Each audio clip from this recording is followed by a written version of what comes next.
Son dos de la misma celda o del mismo andén. Son dos que alcancen el tope de la subasta.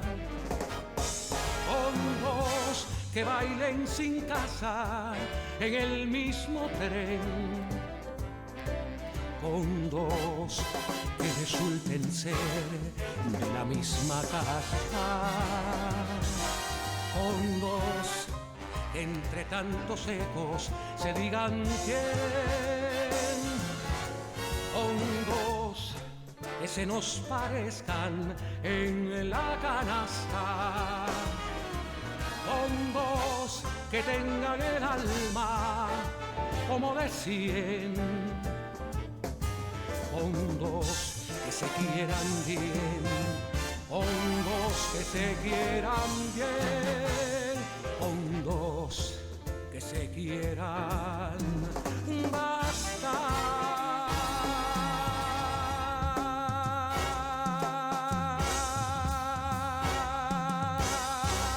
Muy buenas noches. Estamos en Con dos que se quieran dos, como siempre me gusta decir, aquí en Quinta Avenida y calle 32, en el barrio de Miramar, en los maravillosos estudios Abdala. Hoy tenemos un programa especialísimo. Incluye el superlativo porque es esencial el programa de hoy. En unos días vamos a recibir la visita del Santo Padre, el Papa Francisco. Y hoy, llenándonos a todos de ilusión y de alegría, tengo la fortuna de recibir en el programa para hablar de su santidad y de muchos otros temas a un hombre que he admirado de siempre, del que me siento de alguna manera hijo. Él es el arzobispo de La Habana, el cardenal, su eminencia, Jaime Lucas Ortega y Alamino. Padre, muchas gracias. Dios te bendiga. Dios, muchas gracias, Padre. Amén. Quiero decirle, eminencia, que para nosotros en el equipo es una suerte que usted haya tenido la gentileza de aceptar nuestra invitación, porque en 60 años no hemos tenido en la televisión cubana, en este horario, una entrevista con un alto representante de la jerarquía de la Iglesia Católica. Yo quiero agradecerle, en principio, la deferencia como cubano, como católico y como amigo. Buenas noches y siéntase en su casa. Gracias.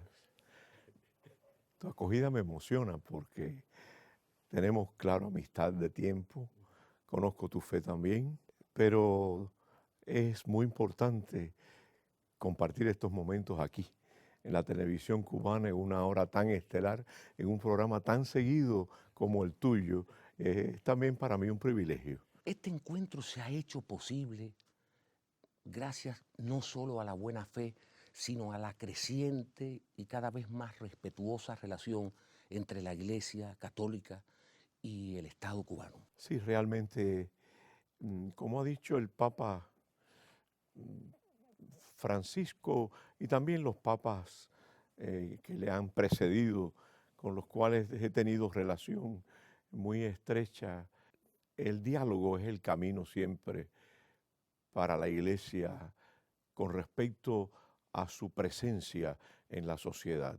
Debe haber una interrelación con todos los que nos rodean, que sea siempre de diálogo, también con las realidades de la historia, de la modernidad actualmente, de todos los que de un modo u otro tienen papeles en la sociedad y claro, con los gobiernos de manera especial.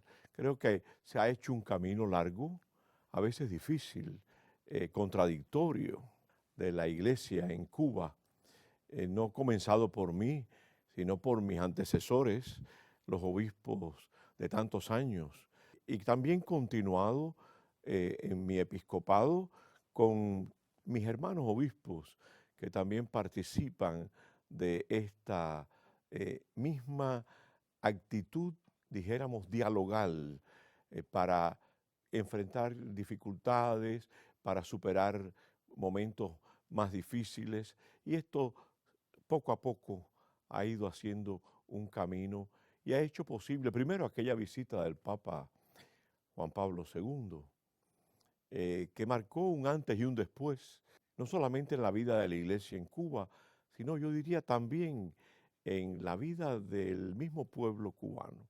A partir de ese momento apareció la iglesia en la plaza pública, en los medios, aparecieron cristianos que cantaban, que rezaban, que gritaban vivas al Papa, etcétera, y había una realidad que se manifestaba. La iglesia que estaba tan como silenciosa que no se notaba su presencia en medio del pueblo, aparentemente era una iglesia viva, estaba ahí, había permanecido. Y hemos permanecido siempre con la misma actitud y el mismo propósito de amar, servir al pueblo, ser esa iglesia de referencia del pueblo cubano, que en su gran mayoría es un pueblo de bautizados, que tiene como una referencia a la iglesia católica, que cuando va a hablar algo, a veces aún sin conocerlo y aún sin la cultura religiosa necesaria, puede estarse expresando en términos propios del cristianismo más tradicional. Para ello recordaba que la gente incluso sin tener una relación, sin considerarse católicos, dicen, ay Dios mío, si se dan un golpe, si Dios quiere. Y claro, hubo un momento de nuestra historia, dijéramos, de estos 60 años a que tú has hecho alusión, en que estas frases se callaron, en que no se dijeron. He ahí uno de los efectos de la visita de Juan Pablo II. Se desbloquearon muchas cosas. Hubo un hecho también interesante, aquella publicación del libro Fidel y la religión que hizo Fray Beto, en el cual Fidel se expresó también del Papa Juan Pablo II en aquel momento, de su educación católica con los Con los jesuitas. jesuitas. Y todo esto hizo que el pueblo eh, llegara a apreciar este escrito, este volumen, hasta una edición de más de 1 millón de ejemplares, varias ediciones. ¿Qué interés tenía el pueblo en la religión? Parecía que era algo que estaba fuera de todo interés popular, y sin embargo hubo una reacción a un libro donde positivamente se presentaba la iglesia. A partir de esto, muchos tabúes cayeron. Estas represiones de tipo psicológico para expresar un sentimiento cualquiera de referencia a la providencia, a Dios, a darle gracias, gracias a Dios. Hoy ya lo oímos por tantos, bueno, artistas, deportistas, que cuando terminan dan gracias a Dios con una Y se naturalidad. persignan. Se Sí, lo persignan. hacen antes de algunos antes de ir a batear, etcétera. Creo yo que esto es muy saludable. Es decir, el tabú religioso desapareció. Fue un gran paso. Y después de esto, pues claro, han seguido otros pasos en otro orden. Vino la visita del Papa Benedicto y ha seguido durante todo este tiempo un clima que posibilita esta relación con un papa como el que tenemos ahora, latinoamericano, cercano, es de nuestra cultura del subcontinente. Pues creo que es un momento muy especial el que estamos viviendo en la iglesia y el que vamos a vivir en Cuba con la visita del Santo Padre. Ahí llegaremos, pero el cardenal Arteaga, que fue su predecesor, él muere en 1963 y usted es ordenado sacerdote en 1964, pero no es nombrado cardenal hasta 1994. ¿Por qué Roma nos dejó 31 años sin cardenal? Yo creo que eh, las ocasiones que se prestan a la Santa Sede, al Papa, porque el cardenal, es curiosa la palabra que se utiliza para el nombramiento de un cardenal. No se utiliza la palabra fue nombrado, fue elegido, sino fue creado cardenal, Fue porque creado. depende exclusivamente de una voluntad del Papa. El Papa, cuando cree que hay alguien que puede desempeñar un rol en una iglesia determinada, o recompensar a alguien a veces muy anciano que ha tenido un rol muy especial, porque hay nombramientos así también que son de este tipo, el Papa procede a hacerlo. Alguna consulta puede hacer, pero es algo muy personal, de forma tal que ahí no hay un consenso de grupos, sino un nombramiento. Ahora, ¿qué atiende el Papa para esto? Atiende, bueno, tiene que haber posibilidades de esa iglesia de estar, de vivir, de desarrollarse, de crecer. Hay momentos en los cuales fue más difícil en Cuba, fue más difícil ver estas posibilidades. La iglesia estaba en el mismo espíritu, haciendo pasos, caminando, y el Estado cubano daba pasos también tímidos a veces de acercamiento a la iglesia, pero no había un clima sociopolítico en el cual pudiera hacerse como el nombramiento de un cardenal. Sin embargo, cuando se nombró o se creó al cardenal Arteaga, no teníamos muchos cardenales latinoamericanos. Prácticamente hubo cardenal en La Habana, en Bogotá, en Buenos Aires. En aquella época todavía se nombraban pocos cardenales fuera de Europa. Por lo tanto, fue algo bueno, muy notable que Cuba pudiera tener un cardenal. Yo creo que ¿Qué papa nombró a Arteaga? Pío XII, Pío XII. es decir, era un hombre que tenía, como dijéramos, un abolengo patriótico. Sí, Y también familiar en cierto sentido, pero patriótico ante todo. Y en ese momento había serenidad, etcétera, bien, eh, pudo producirse este nombramiento también en atención a su persona. Yo creo que en el caso nuestro, en el caso mío, personalmente, bueno, pues el Papa había ido sembrando más de cardenales la América Latina.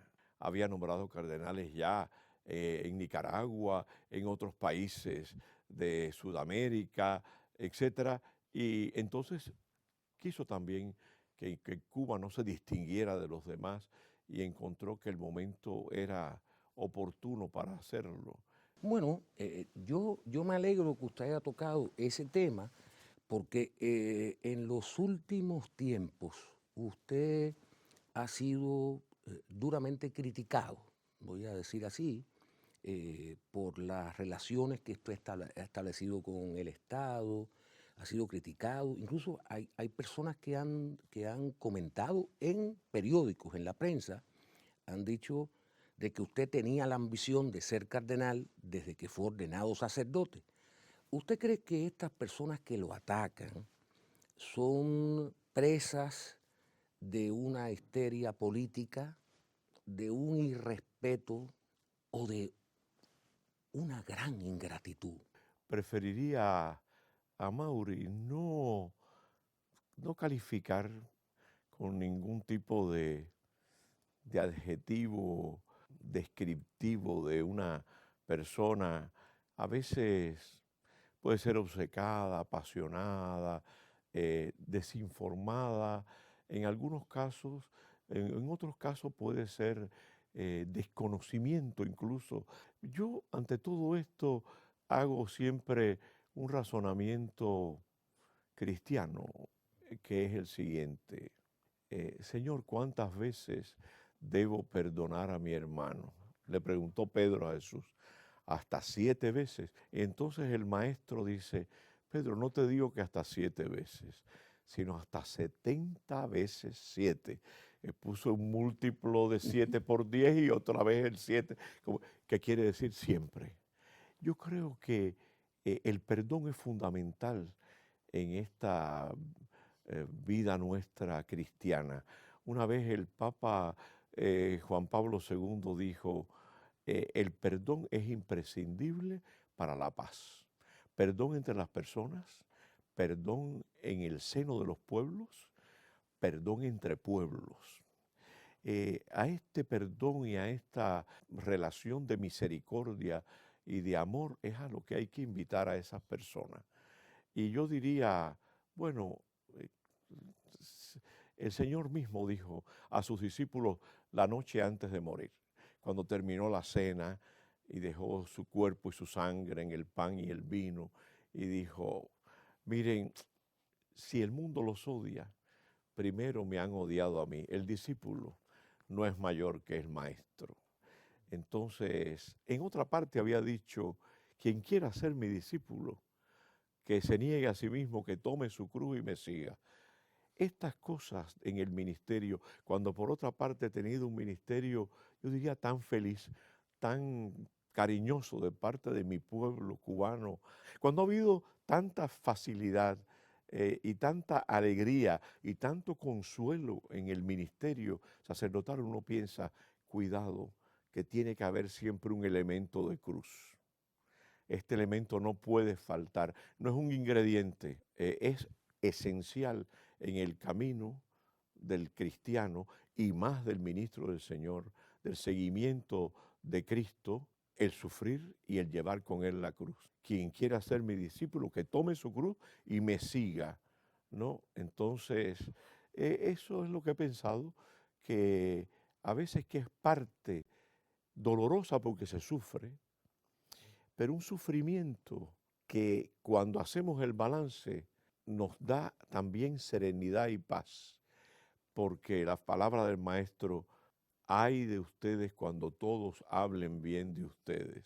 Lo mismo hicieron sus antepasados con los falsos profetas.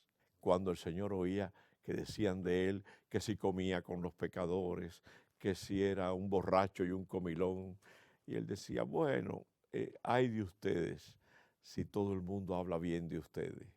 Mejor verlo todo así, como, como el pastor que sabe que tiene que conducir a la iglesia con amor y, y que no puede pues arredrarse ante los lobos que gritan alrededor del rebaño. Eso Bueno, Eminencia, yo voy a saltar aquí a un tema que me parece muy interesante y lo voy a vincular con este tema. En muchísimas entrevistas usted estuvo en coordinación con el Estado cubano, con nuestro presidente Raúl Castro, y gracias a esa mediación suya fueron liberados hace unos años ciento y tantos, usted me dirá la cifra, que seguro que la conoce, ciento y tantos presos. ¿Cuántos fueron? Fueron sí, fueron más o menos 136. 136. Fueron liberados, algunos decidieron quedarse en Cuba, otros decidieron emigrar, no fueron obligados a emigrar, según tengo entendido, ¿o sí? No decidieron que cada uno era interrogado si quería emigrar. Hubo 12 que permanecieron en Cuba. Realmente ellos, los que dijeron que querían irse, se fueron de aquel grupo de Sí, de 53. aquellos, de aquellos. Y entonces, después los otros eran presos de muchos años, que en causas anteriores, y se les ofreció el poder salir y todos aceptaron con mucho gusto el hecho de poder verse liberados. Salían con sus familias también. Creo que fue una actitud muy favorable del gobierno español de aquel momento que permitió la salida por esa vía. Llegaron a casi 800 personas entre los presos y familiares, porque la familia cubana es muy amplia y Y es entonces gremial. es una familia grande y ellos decían, bueno, pues el padre, la madre, los hijos, hermanos, etcétera. Bueno, pues eso comenzó por aquellas eh, mujeres, esposas de prisioneros, madres de algunos prisioneros, que se vestían de blanco y iban todos los domingos a la misa en la iglesia de Santa Rita. Al salir de la misa hacían una caminata, ya hacía 6, 7 años que lo hacían. Y yo comuniqué con el presidente esta situación y él me respondió enseguida, me dijo que las escuchara, que escuchara sus peticiones. Ellas me dijeron que bueno, que mejorar la situación de algunos presos que estaban muy lejos, poner a 2 que estaban enfermos en libertad. Lo hicimos así. Y después concluyeron, ¿y por qué no les dan la libertad y los mandan a otro lugar, aunque quedemos separados de ellos? Porque es mejor estar separados por el mar que no por las rejas de una cárcel. Recuerdo esta frase. Yo les pregunté, ¿todos quisieran irse? Y me dijeron, bueno, los que quieran irse, bien. Y así fue, lo comuniqué al presidente y él me respondió que sí, que pondría en libertad a los 2 enfermos inmediatamente, que acercaría a los que están lejos y que si un país Sí, los que ofrecía estaban en cárceles más muy lejanas a La Habana, distantes claro. dijéramos, gente de La Habana que estaba en Que estaba en Oriente, Boniato, en sí, por Santiago, ejemplo. claro. Y entonces todo se arregló de esta manera, pero inmediatamente él dijo, vamos a buscar un país. Fue España un país que quiera recibir a los que quieran partir. Y entonces Estaba el gobierno de Rodríguez Zapatero, ¿no?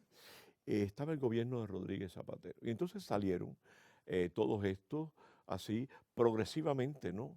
Después los que quedaban en Cuba también se quisieron quedar, salieron 12 de prisión y quedaron aquí. Para mí fue una acción humanitaria que la iglesia pudo desplegar. También hubo en épocas muy anteriores salida de muchos presos de este tipo. Se hizo en silencio absoluto. Fue el cardenal de Nueva York quien envió aviones aquí y de aquí salieron alrededor de más de 1000 personas entre prisioneros y familiares cercanos para Estados Unidos, en un verdadero grupo grande que nunca se menciona, que nunca la iglesia lo mencionó, pero para lo cual también hicimos gestiones los obispos de Cuba. En Cuba y en la Casa Blanca en Estados Unidos, me acuerdo porque era a ese país a donde fueron. De esto, eso estamos por los años 80. Yo era joven arzobispo de La Habana todavía, es decir, estaríamos en los años 83, 84, no puedo ahora tener la fecha. Pero se ha hecho antes porque la iglesia siempre ha tenido esta preocupación y este deseo. Después cuando vino el Papa Benedicto, hubo un gran indulto de presos comunes, de unos 2000 que salieron. También se hizo todo con mucha sencillez por parte del Estado, por parte nuestra, porque eso entra dentro de la acción común de la iglesia, de, de- de esas obras de misericordia que tiene, ¿no? Visitar a los enfermos, visitar a los presos, no sé, partir tu pan con el hambriento. Eso entra y esa es una manera actual de hacerlo y lo hemos hecho siempre, Sí, siempre con discreción, también por parte del Estado. siempre con discreción también por parte del Estado. Yo quisiera terminar este tema vinculado con las prisiones, porque el último bullicio, voy a llamarlo de esa manera, que escuché alrededor suyo, es que usted en España, hace poquito, le preguntaron si en Cuba había presos políticos, y usted dijo que no. Y allí se ha destapado la jaula de los truenos. Pues mira, fue la pregunta, habría que oír la entrevista que fue radial, Fue radial. fue radial. En la entrevista me hablaron de aquella gestión con los presos. Hay consideraciones de muchos tipos acerca de lo que es un preso político. Claro. Hay varias listas ahora que no coinciden ninguna. Algunos ponen a uno, otros ponen a otro. Yo dije, llévenme las listas a mi casa, yo las presento. Si hay alguno, llévenme las listas.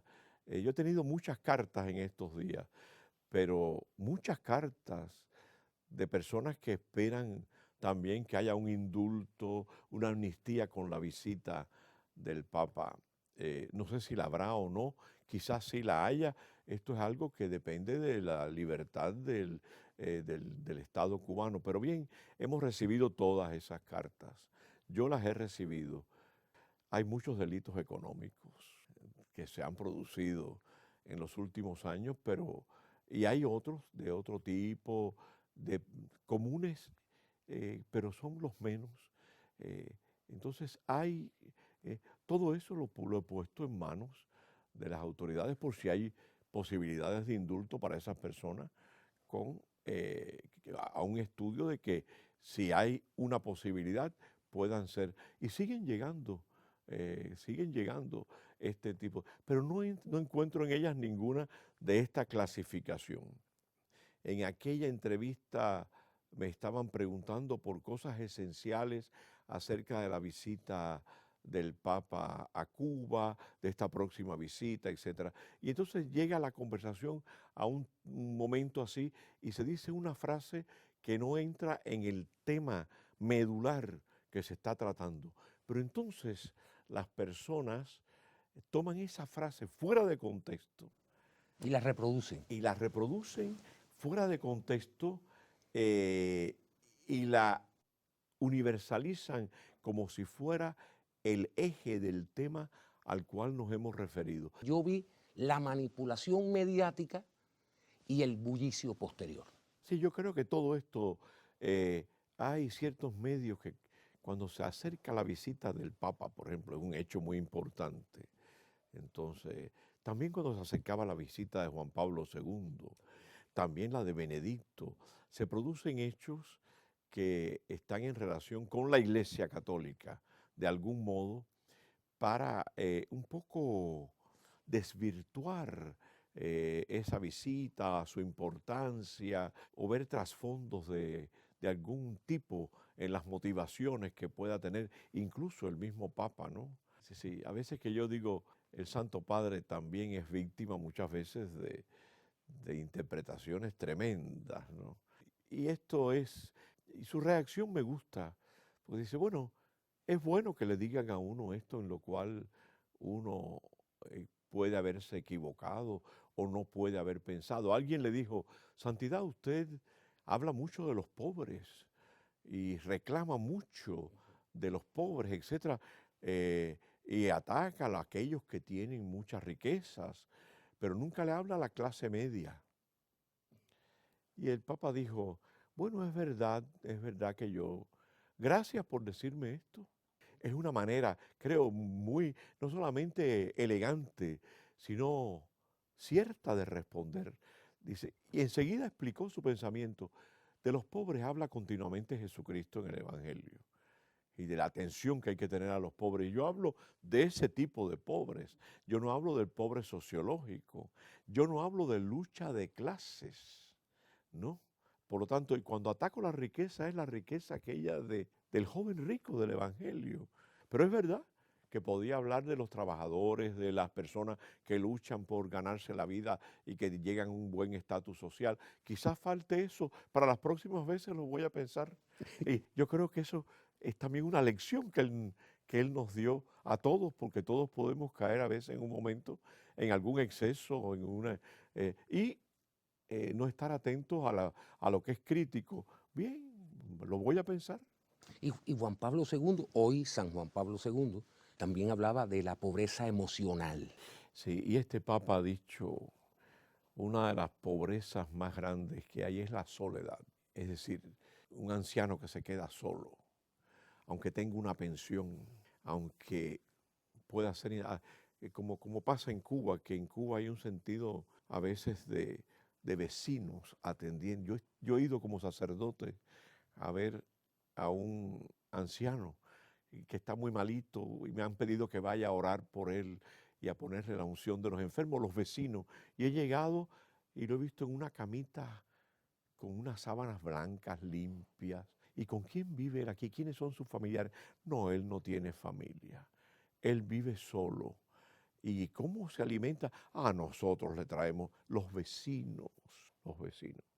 Entonces, ese hombre no tiene tanta soledad porque la sociedad cubana todavía conserva estos valores de solidaridad que en último término son de origen cristiano, que fue la cultura que se sembró aquí. Y esto que puede tender a perderse con temor de todos. Todos tenemos temor de que esos valores se pierdan aquí, ¿verdad? Produce en este hombre, ¿con qué paz aquel hombre me recibió? Y mi oración por él, sabiendo que iba a morir, pero con qué paz. Y aquellas personas todas rodeando a aquel anciano. Digo, ay, hay muchas familias que no al sacerdote ni al médico llaman a veces cuando tienen un enfermo tan mal, ni los rodean así, ni la sábana está tan limpia, ¿no? Y eso es lo que vemos cada día. Hay mucha pobreza humana y mucha soledad muchas veces, y mucha incomprensión y mucha dureza en el trato para las personas en sus casas, para los adolescentes muchas veces, por parte de las familias, mucha incomprensión. Eh, entonces, ahí hay pobreza. ¿Sí? Ahí hay pobreza real y pobreza emocional. Sí.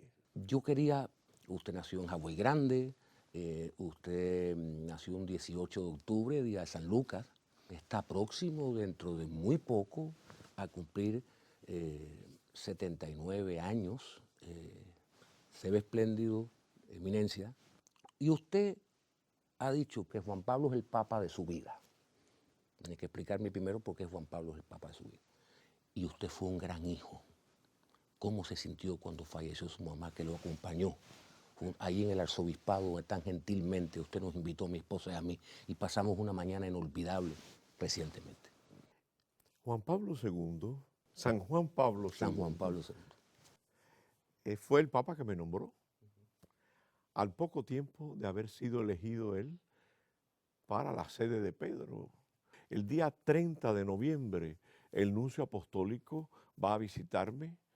Siempre este es el procedimiento, para decirme, mire, el Papa lo quiere designar a usted obispo de Pinar del Río, usted tiene que aceptar, piénselo ante Dios. Yo me quedé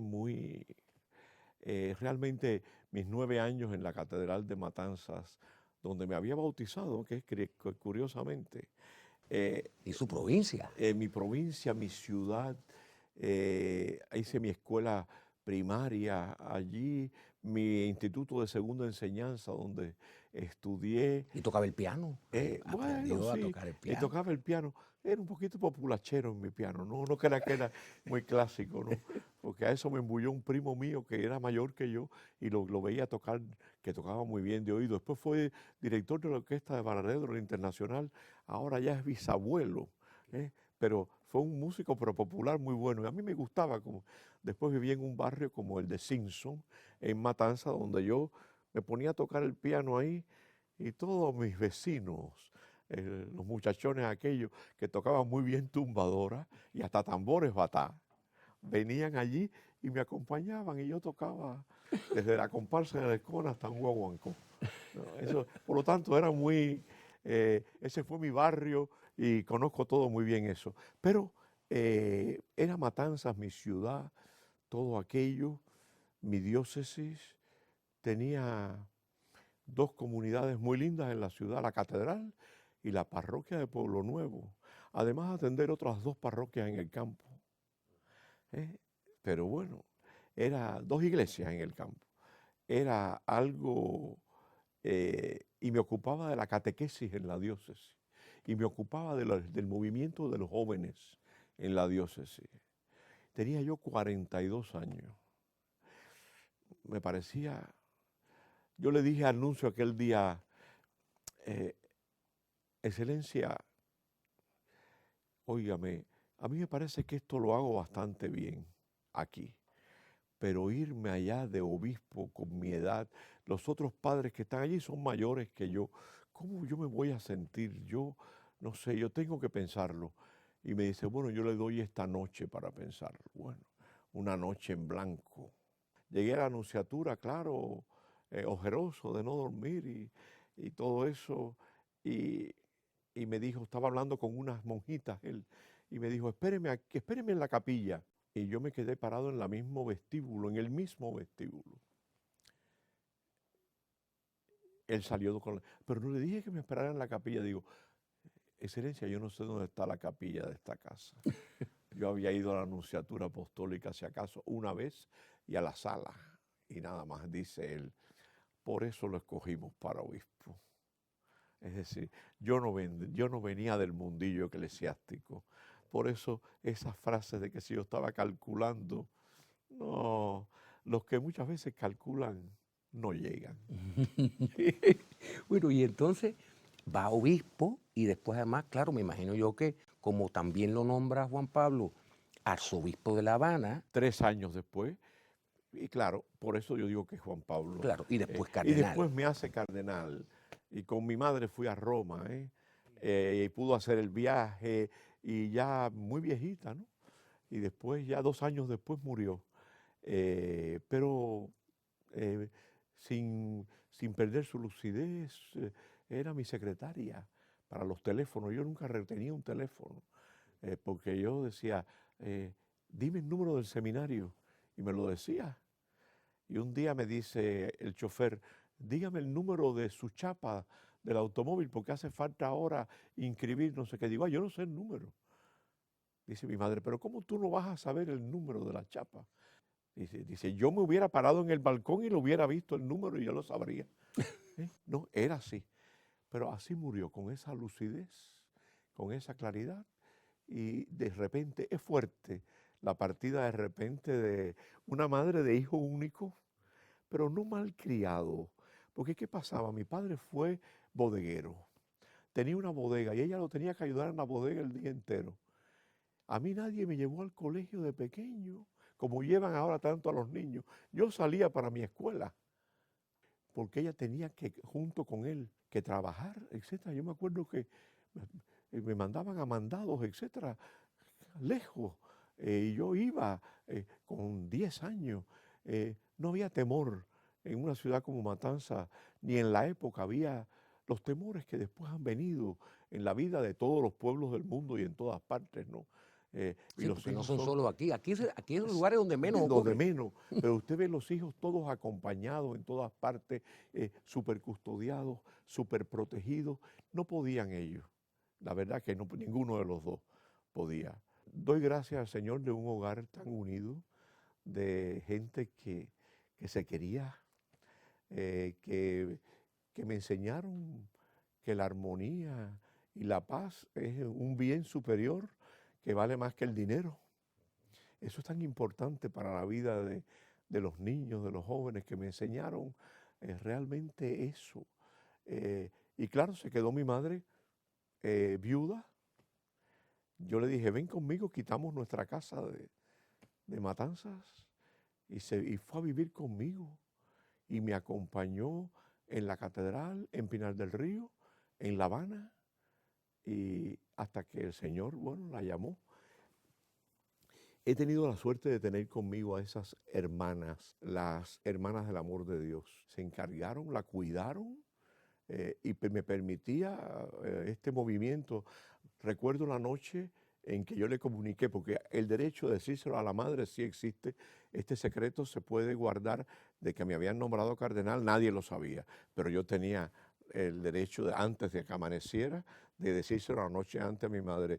Y le toco en la habitación, ahí en el obispado, Sí, sí. y le digo, mira, ¿sabe que me han nombrado cardenal? Dice, sí. Dice, ay, menos mal que esta vez no tenemos que mudarnos. Qué cosa, qué Qué maravilla. cosa. Qué maravilloso. Esos son los recuerdos que me dejó, los buenos. Yo no tengo más que eso. El dolor del momento fue tremendo, el impacto del momento, pero allí tenía a mis monjas, las que las cuidaron a ella, sí siguen atendiéndome a mí Sí, lo acompañan a y usted me ahora allí. acompañan en cierto modo. Y bien, yo no sé, pero la soledad es patrimonio de ciertas psicologías. Lo he oído varias veces en entrevistas que tú has hecho. Hay psicologías de personas que están solas acompañadas, y hay psicologías de personas que en un momento dado, a veces que buscan un ratico de tranquilidad, porque no tienen un momento, ¿eh? No tienen un momento. Y esto, mi vida ha sido siempre así y sigue siendo así, gracias a Dios. Y entonces, es decir, que esa pobreza no la he experimentado. ¿Eh? Bueno, Eminencia, a mí siempre me ha llamado mucho la atención cuando los nombran cardenales. En ese momento en que les entregan el birrete, ¿no? Sí, Y el anillo cardenalicio, en el instante, no en las horas previas ni en las después. Cuando eso ocurre, en el caso suyo, que fue nombrado además junto con otros 29 cardenales, o sea, fueron 30, en ese instante, ¿en qué usted pensó? fui acompañado por unas 150 personas de Cuba en un vuelo especial. Hubo autorización para todo eso, hubo facilidad para que pudieran ir. La iglesia costeó todo el viaje de tantas personas, personas muy sencillas, en todas las diócesis de Cuba, de todo el país. Fue la señora que me cocinaba en aquel momento. Fuimos a San Pedro, rezamos el credo apostólico allí, frente al altar de la confesión. Y saliendo de allí todo aquel grupo, en la plaza misma de San Pedro, empezó a decir, Cuba tiene cardenal.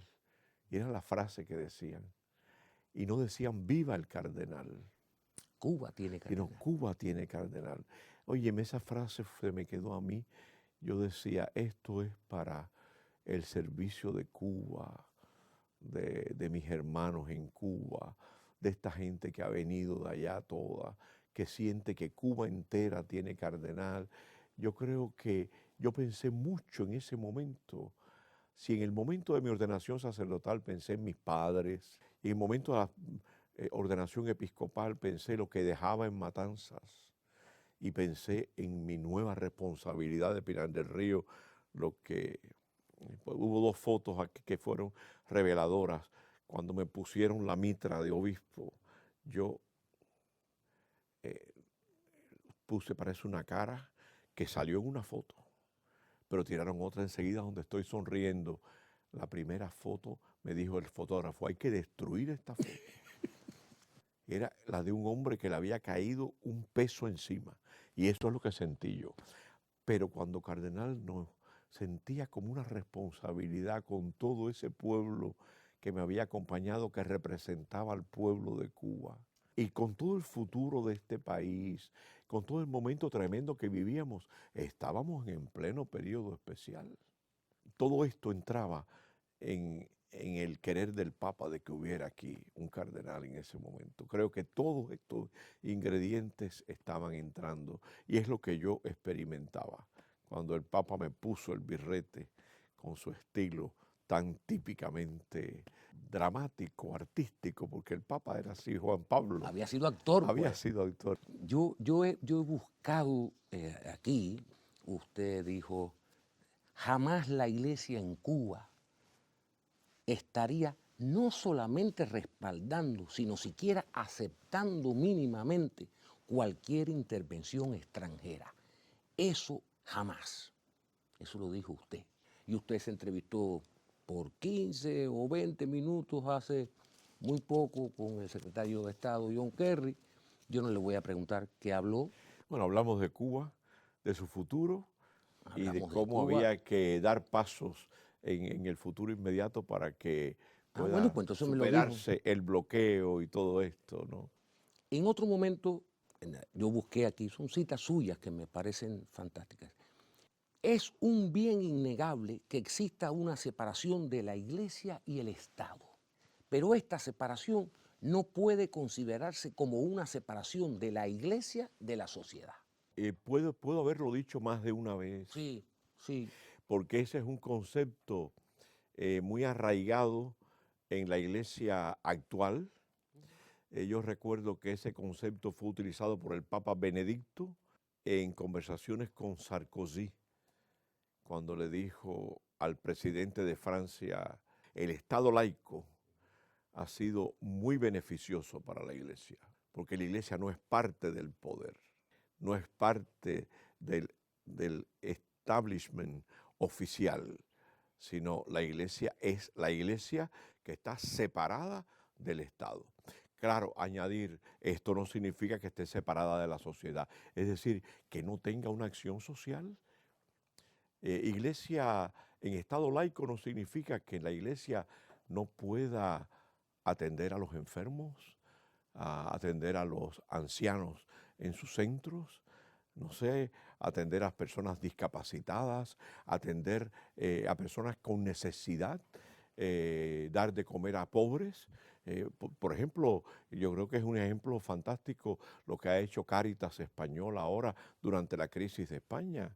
Ha sido reconocida como la que ha ayudado a tantos, sobre todo pensionados, a poder pasar esta crisis que están pasando aún. Y ha sido esa es la acción social de la iglesia. Eso es importante considerarlo, porque a veces se ha confundido esto. Pero el Estado no es laico. Sí, el Estado es laico, pero no es antirreligioso por ser laico. Si no fuera laico, tendría que ser o religioso o antirreligioso. Claro. Aquí fue fantástico cuando se declaró el Estado laico en Cuba, porque primero no lo era. En aquellos años primeros difíciles, no, el Estado fue laico después. Y ahí fue un avance social. Y aquellos países que tuvieron la religión como religión oficial o que la tienen, la católica o la protestante, lo cual sea, han ido declarando el laicismo del Estado siempre porque es ventajoso para la iglesia y para el Y Estado. para el Estado. Ahora, a usted le dijo el Papa Benedicto que la iglesia estaba para el Evangelio, pero no estaba para derrocar gobiernos, Sí me lo dijo. para repartir el Evangelio. Y usted le comenta eso a el entonces cardenal Bergoglio a punto de entrar al cónclave. Usted le dice, Tú vas a ser papa hoy. hoy, y yo quiero decirte esto, compartirte esto que me ha dicho Benedicto. Le dije así y él me dijo, ha dicho esto, porque la frase del Papa fue Sí. así, la iglesia no está en el mundo para cambiar gobiernos, la iglesia está en el mundo para penetrar con el evangelio el corazón de los hombres y los hombres cambiarán el mundo. Entonces, al oír esto, él alzó las manos y dijo, esto habría que ponerlo en una pancarta gigante a la entrada de todas las ciudades del mundo. Qué hermoso. Y entonces repitió la frase palabra por palabra. La iglesia no está en el mundo. Y lo que sigue. Es decir, para mí fue algo hermoso ver que la línea que yo tenía de seguimiento muy personal y que yo vi entonces en Bergoglio aquel día, que si él iba a ser el Papa, él iba a continuar la línea de los otros. Pero Son ¿por tres qué? hombres distintos en tres estilos, pero con un mismo sentir que proviene del Evangelio de Cristo. Pero ¿cómo usted lo presintió? Pues ya yo había estado en 2 votaciones, no te olvides, Sí. y las 2 votaciones parecían muy favorables a él. Yo le podía decir, mira Jorge, esta tarde tú vas a ser Papa. Sí, claro, no es un presentimiento, era Te casi una voy a decir matemática. su respuesta, ¿no? Ujú. Si no se vira la tortilla. Eso fue lo que dijo. Qué maravilla. Ese es el Papa que te quiero describir. Ese es el ese Papa es el del Papa. que hemos estado hablando de una u otra manera todo el tiempo y que ya va a llegar el 19 y va a estar aquí con nosotros. Usted sabe que los papas los recibí, no solo los católicos, los cristianos, el pueblo de Cuba El pueblo, seguro. los recibe siempre con una gran alegría. Tenemos ese sincretismo religioso tan fantástico, los más ortodoxos y los menos, Sí. los del vaso de agua y los del corazón de Jesús, Sí. ¿no? Los de la mano de Orula y el capelo. O sea, quiere decir toda Cuba. Él va a estar, llega el 19, usted lo recibirá, No sé si hay prevista una Hay un gran peregrinación, recorrido. un gran recorrido. Sí, y está previsto el recorrido, sí, será de unos 18 kilómetros. Qué bárbaro. Entonces, desde el aeropuerto de Rancho Boyero esperamos que no llueva. Hasta Dicen que cada vez que yo hablo de eso, digo esperamos que no llueva. Algunos de los que estábamos en la comisión mixta, iglesia, gobierno, preparando, los del gobierno me dijeron, no hable más de lluvia, que no va a llover. No va a Y llover. bueno, Además dice Rubiera que no va a llover hasta octubre, una cosa. los jóvenes me han dicho, ¿y si llueve nos mojamos? Entonces, ha sido, yo creo que hay un ambiente popular como no lo ha habido con ninguno de los dos anteriores. Primero, porque el Papa es muy conocido, ha sido más conocido a través de los medios de comunicación. Su elección a la sede de Pedro fue vista por televisión. Después ha habido eh, referencias a él, porque sus pronunciamientos siempre han sido tan impactantes que en algún momento se ha dicho siempre algo. Sus mensajes de Navidad o de Pascua de Resurrección han sido transmitidos Sus por la cartas televisión encíclicas cubana. también se han publicado. Esta última. Estas cartas encíclicas que él ha publicado tienen un valor, dijéramos, de modernidad, de, de fe cristiana encarnada en la modernidad y en lo que hay que hacer hoy. Para salvar el medio Sí, ambiente. para salvar el medio ambiente y lo que tiene la iglesia que hacer hoy. Yo creo que esto ha sido realmente una posibilidad de que sea más conocido. Habla nuestra lengua, es latinoamericano, etcétera, y ha tenido esta intervención muy especial en las relaciones entre Cuba y Estados Unidos. El señor Kerry me lo recordaba al hablar Lo dijo conmigo. Obama y lo dijo nuestro presidente Lo dijo Raúl el presidente el Raúl, lo dijo el 17. presidente Obama el mismo día, a la misma hora, que daban las gracias al Papa Francisco. Yo creo que sí, que con la discreción propia del Papa, con ese silencio que es el que hace posible que las cosas tengan éxito, que no haya filtraciones, que no se difundan, que no haya propaganda ni ruidos en el sistema que lo hagan incomprensible los hechos, no. Yo creo que ha sido algo extraordinario y esto lo ha dado a conocer de manera muy especial. Usted va ahora, Dios mediante, a recibir en nada, apenas unos días, al tercer Papa en Cuba. Pero no hay tres Cubas. Creo que han venido los dos, el Papa Benedicto y el Papa Francisco que vendrá, que vienen a una Cuba en transformación creciente. Después que el Papa Benedicto vino a Cuba, lo vi en Roma y me dijo que Cuba se estaba transformando, me dijo el Papa Benedicto, y que se debe ayudar a esta transformación.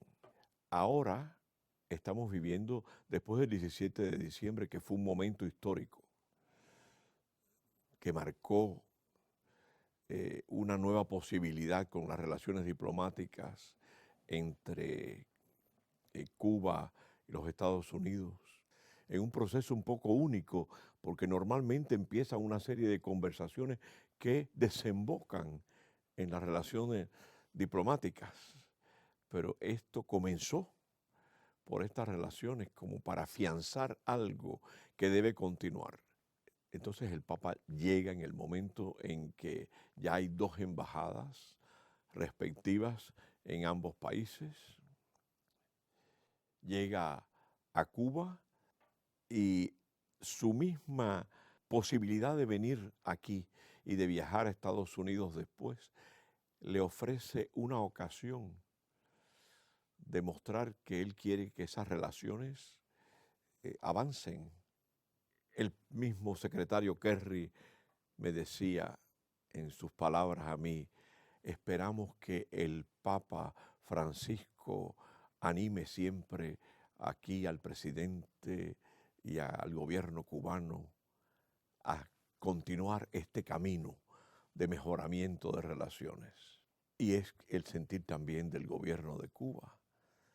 Por lo tanto, sí, es la misma Cuba, pero esta Cuba que ya encontró en transformación el Papa Benedicto, que está en una etapa nueva de su historia, la que encontrará el Papa Francisco, y que cada uno ha tenido la posibilidad de impulsar este camino hacia adelante, porque no podemos olvidar la frase del aeropuerto de Juan Pablo II al salir de Cuba, que Cuba se abra al mundo, que el mundo se abra a Cuba. Esto quedó como una frase casi lapidaria. En la mañana en que el 17 de diciembre se da la noticia de esto, una de las buenas hermanitas de mi casa me dice, ay, es San Juan Pablo II quien está viendo desde el cielo esto, la realización de que Cuba se abra al mundo y que el mundo se abra a Cuba de manera muy única, porque esto es algo totalmente nuevo y grande. Yo dije, mira qué reflexión tan profunda y tan cierta. No hay rompimiento en la línea esta que va desde aquella frase hasta este momento en que viene el Papa Francisco y lo que pueda decir él a la hora de partir de Cuba, que será, sí, de la misma Cuba aquella, pero en un estadio nuevo de transformación. Bueno, Eminencia, muchas gracias. Muchas gracias. Usted sabe que yo soy un hombre de fe y le doy las gracias por haberme dado la oportunidad de formar parte con esta entrevista de su historia personal, que es, como la de todo buen cubano, la historia de Cuba. Mi respeto para usted como amigo, como eminencia.